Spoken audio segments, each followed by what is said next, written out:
Hola, estás en Lecciones de Biblia y Ciencia. Soy María del Pilar Salazar. Si te gusta este espacio, compártelo con otras personas que deseen aprender de la palabra de Dios. En esta serie, Fenomenología de la Religión. También puedes encontrar este material en YouTube, Lecciones de Biblia y Ciencia. Bienvenidos.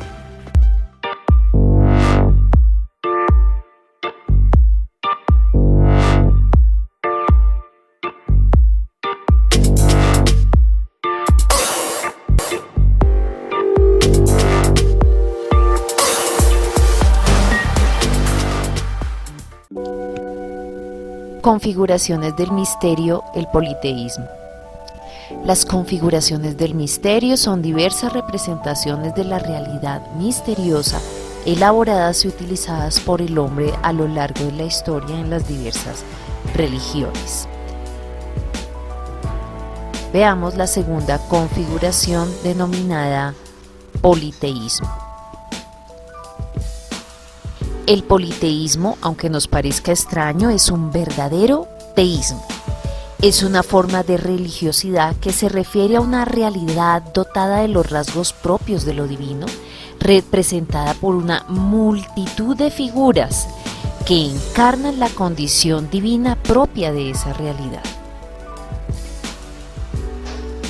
Entonces, en ese sentido, se habla de que son teístas porque hay un ser personal que es honrado en el culto y tiene poder de intervenir en las situaciones de sus fieles. Pero veamos un poco más en detalle el desarrollo histórico del mismo. Del politeísmo podemos decir en primera instancia que no se da de ordinario en las poblaciones primitivas. Realmente es un fenómeno que puede decirse más bien reciente en cuanto a la historia de la humanidad.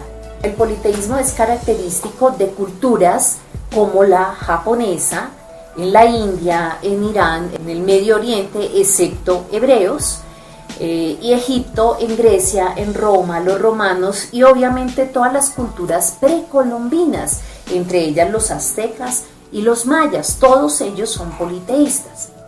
Poblaciones primitivas que sí eran politeístas tenemos las poblaciones africanas y polinesias.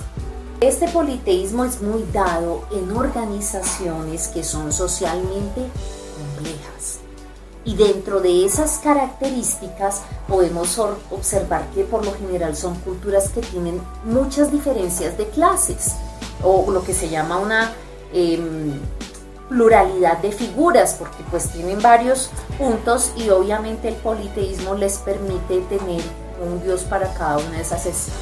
En este punto es importante aclarar que existe una diferencia entre el politeísmo y el denominado polidemonismo.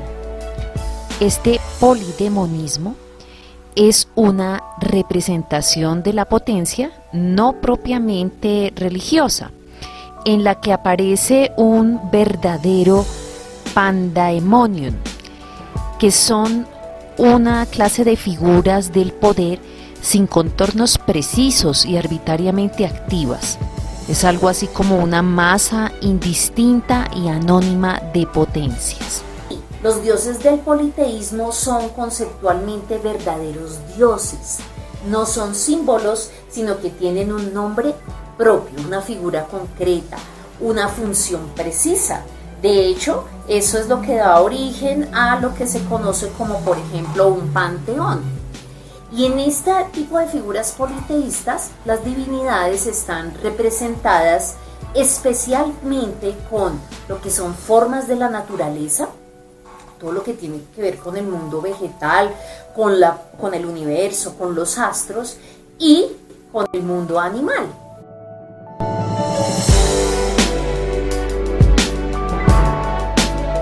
Los dioses tienen dos propiedades: ser distintos al hombre y lo que él controla. La otra característica es que tienen que tener realmente un significado para el hombre, son próximos a él. Lo que las diferentes representaciones de la divinidad del politeísmo hacen es destacar un atributo particular de esa realidad plena a través de la función asignada y atribuida a las divinidades concretas representadas en ellas, subrayando a su vez su proximidad para con el hombre, su fácil acceso, su disponibilidad en cualquier circunstancia de la vida. Las personas sienten cercanos sus dioses, tienen a alguien a quien acudir.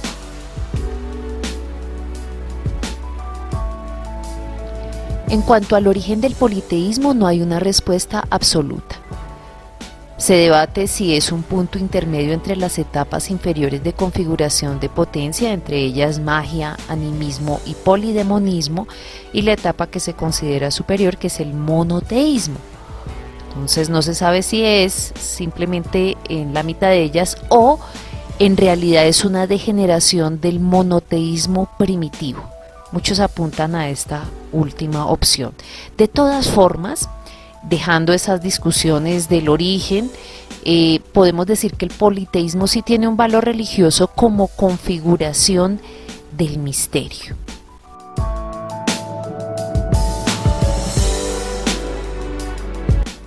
¿Y por qué si se habla de que tienen una figura central esa tendencia entonces a tener varios dioses alternos u otro tipo de figuras? Como vamos a ver, la tendencia del hombre religioso ha sido siempre sustituir una divinidad que realmente es abstracta y necesitan de alguna manera tener algún tipo de contacto, que sea visible, que sea una realidad cercana. Podríamos decir, con lo anterior, que la raíz de la multiplicación de las figuras estaría entonces en la incapacidad en que se ha encontrado el hombre politeísta de representarse en la misma figura la trascendencia del misterio y su proximidad, su actividad, su carácter personal. Y si ahondamos un poco más en esas causas de esa incapacidad, podemos llegar a descubrir que esta se debe, en última instancia, a la incapacidad de establecer una relación de pleno reconocimiento de la realidad trascendente a través de la absoluta confianza.